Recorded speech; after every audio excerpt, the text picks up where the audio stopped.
नमस्कार दोस्तों, कैसे हैं आप लोग। आशा करता हूँ मस्त होंगे, स्वस्थ होंगे। और आज हम लोग most important daily current affairs की क्लास में डेली क्वेश्चंस के बारे में चर्चा करेंगे। तो कोशिश करिएगा आप इसको नोट डाउन करिए ताकि आपके आने वाले एग्ज़ाम में ये काफ़ी हेल्प करें आपको। और चलिए हम लोग अपनी क्लास शुरू करते हैं। तो पहला क्वेश्चन है कि मिशन क्वीन पाइनएप्पल किस राज्य में शुरू किया गया है। ऑप्शन है आपके पास त्रिपुरा, आसाम, मणिपुर, नागालैंड। इसके बारे में हम थोड़ा सा विवरण पढ़ते हैं कि एक सेकंड होल्ड करिएगा। ये बच्चों पढ़ते हैं। पूर्वोत्तर क्षेत्र विकास मंत्रालय किसके द्वारा शुरू किया गया है। ये पूर्वोत्तर विकास मंत्रालय द्वारा ये शुरू किया गया है और त्रिपुरा में शुरू किया गया है। इसका उद्देश्य क्या है। जीआई टैग प्राप्त क्वीन पाइनएप्पल। त्रिपुरा राज्य में एक पाइनएप्पल पाया जाता है, इसका नाम है क्वीन पाइनएप्पल। उसको अंतर्राष्ट्रीय स्तर पर एक प्रीमियम ब्रांड के रूप में विकसित करना इसका उद्देश्य है, ताकि इसके अंतर्गत खेती, प्रसंस्करण, पैकेजिंग, ब्रांडिंग, परिवहन और निर्यात से जुड़ी सुविधाएं उसको दी जा सकें और उसको मजबूत किया जा सके। प्रश्न संख्या 2, इंडियाज़ फर्स्ट ओलंपिक गोल्ड पुस्तक के लेखक कौन है। हाल ही में ये पुस्तक रिलीज़ की गई है जिसका नाम है इंडियाज़ फर्स्ट ओलंपिक गोल्ड और इसके लेखक हैं के अरुमुगम। यह पुस्तक भारत के पहले ओलंपिक स्वर्ण पदक की ऐतिहासिक यात्रा का वर्णन करती है। इसमें 1928 के जो एम्स्टर्डम में हमारा ओलंपिक हुआ था उसमें भारतीय हॉकी टीम की उपलब्धि और उसके सामने आई चुनौतियों के बारे में विस्तार से वर्णन किया गया है। तो ये पुस्तक किसके द्वारा लिखी गई है। ए अरुमुगम। तीसरा प्रश्न है हमारा, विश्व भूख दिवस यानी कि वर्ल्ड हंगर डे की इस बार की थीम क्या थी। तो थीम थी the end of hunger in our hand. ये एक और इसका नोट डाउन करिए कि ये 28 मई को हर वर्ष मनाया जाता है, विश्व भूख दिवस। इसका उद्देश्य खाद्य असुरक्षा, भूख की समस्या के प्रति जागरूकता बढ़ाना है।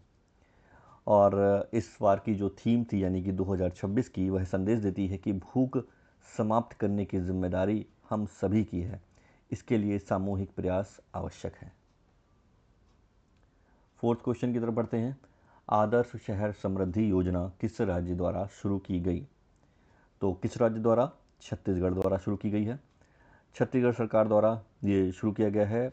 इसका छोटे और उभरते शहरी क्षेत्रों के समग्र विकास के लिए आदर्श शहर समृद्धि योजना शुरू की गई है। इस योजना के तहत क्या क्या कार्य होगा।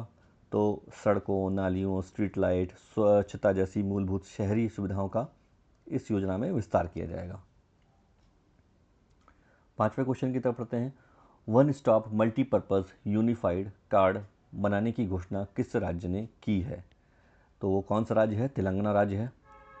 तेलंगाना सरकार ने प्रत्येक नागरिक के लिए एकीकृत कार्ड बनाने की योजना घोषित की है, यानी कि एक कार्ड यानी कि इंटीग्रेटेड कार्ड योजना बनाने की घोषणा की। इस कार्ड में विभिन्न सरकारी योजनाओं और सेवाओं से संबंधित जानकारी उपलब्ध होगी। इसके माध्यम से लाभार्थियों की पहचान, सेवाओं की निगरानी तथा कल्याणकारी योजनाओं के वितरण में पारदर्शिता यानी कि ट्रांसपेरेंसी आएगी और उसका दक्षता बढ़ाने में एक सहायक होगी। छठे प्रश्न की तरफ बढ़ते हैं। विश्व योगासन चैंपियनशिप 2026 की मेज़बानी कौन सा भारतीय शहर करेगा। तो इसका सही आंसर है अहमदाबाद, गुजरात में स्थित है। भारत ने विश्व योगासन चैंपियनशिप 2026 के प्रचार अभियान की शुरुआत की है। इस प्रतियोगिता का आयोजन अहमदाबाद में किया जाएगा। इसमें लगभग 75 देशों के प्रतिनिधि शामिल होने की संभावना बताई गई है। इसका मुख्य उद्देश्य हमारे जो योगासन है उसको वैश्विक प्रतिस्पर्धी खेलों में स्थापित करना इसका मुख्य उद्देश्य है। सातवां क्वेश्चन है, अहमदो अल अमीनो लो को किस देश का नया प्रधानमंत्री नियुक्त किया गया है। तो ये देश है सेनेगल, एक छोटा सा देश है सेनेगल, साउथ अफ्रीका में, अफ्रीका कॉन्टिनेंट में। तो सेनेगल के जो राष्ट्रपति हैं बशीरू डियामोए फाये ने मई 2026 में अहमदो अल अमीनो लो को देश का नया प्रधानमंत्री नियुक्त किया है। यह नियुक्ति सरकार के पुनर्गठन के बाद की गई है। सेनेगल पश्चिमी अफ्रीका में स्थित एक महत्वपूर्ण देश है। जैसा कि आपको बताया था कि अफ्रीका में है ये इस तरीके से आपको अफ्रीका मिलेगी कंट्री। तो पश्चिमी की अगर बात कर रहा है तो हमारा ये जो पश्चिमी एरिया है सेनेगल, यहाँ के आसपास आपको सेनेगल देखने को मिलेगा। हाल ही में दिवंगत हुए ओलंपियन श्याम लाल मीणा किस खेल से संबंधित थे?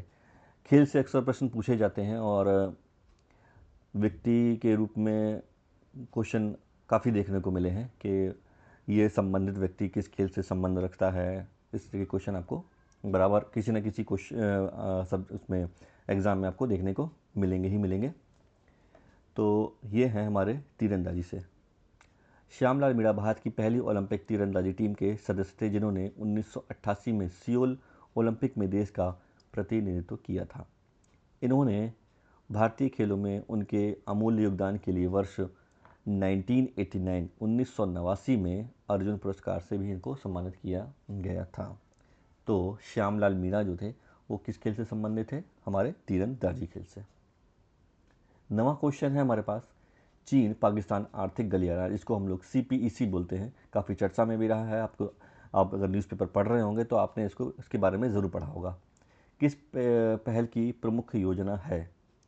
तो BRI, इसको हम लोग बोलते हैं बेल्ट एंड रोड इनिशिएटिव। चीन पाकिस्तान आर्थिक गलियारा, जिसको हम लोग CPEC नाम से जानते हैं, चीन की बेल्ट एंड रोड पहल की प्रमुख परियोजना है। यह पाकिस्तान के ग्वादर बंदरगाह को चीन के सिंजियांग क्षेत्र से जोड़ेगा। भारत इस परियोजना का विरोध करता है क्योंकि इसका एक भाग पाकिस्तान के कब्ज़े वाले जम्मू कश्मीर क्षेत्र से गुजरता है, यानी कि POK वाला जो एरिया है वहाँ से ये गुजरता है, इसीलिए भारत इसका विरोध कर रहा है। क्वेश्चन नंबर 10 की तरफ पढ़ते हैं। क्वेश्चन 10 नंबर 10 कह रहा है कि खरीफ अभियान 2026 पर राष्ट्रीय कृषि सम्मेलन किस शहर में आयोजित किया गया? तो कौन से शहर में? भारत के नई दिल्ली शहर में आयोजित हुआ। खरीफ अभियान 2026 पर राष्ट्रीय कृषि सम्मेलन 28-29 मई को नई दिल्ली के पूसा स्थित NASC कॉम्प्लेक्स में आयोजित किया गया है। सम्मेलन का उद्देश्य है केंद्र और राज्यों के बीच समन्वय बढ़ाना, आधुनिक कृषि तकनीकों को प्रोत्साहित करना तथा कृषि उत्पादकता और स्थिरता को मजबूत करना इस सम्मेलन का उद्देश्य रहा। और इस सम्मेलन का नाम था खरीफ अभियान 2026। तो ये हमारे 10 इम्पॉर्टेंट क्वेश्चंस थे और आपको सुनने के लिए बहुत बहुत धन्यवाद। आपने अच्छे से सुना होगा और आशा करता है आपने इसको नोट डाउन भी किया होगा।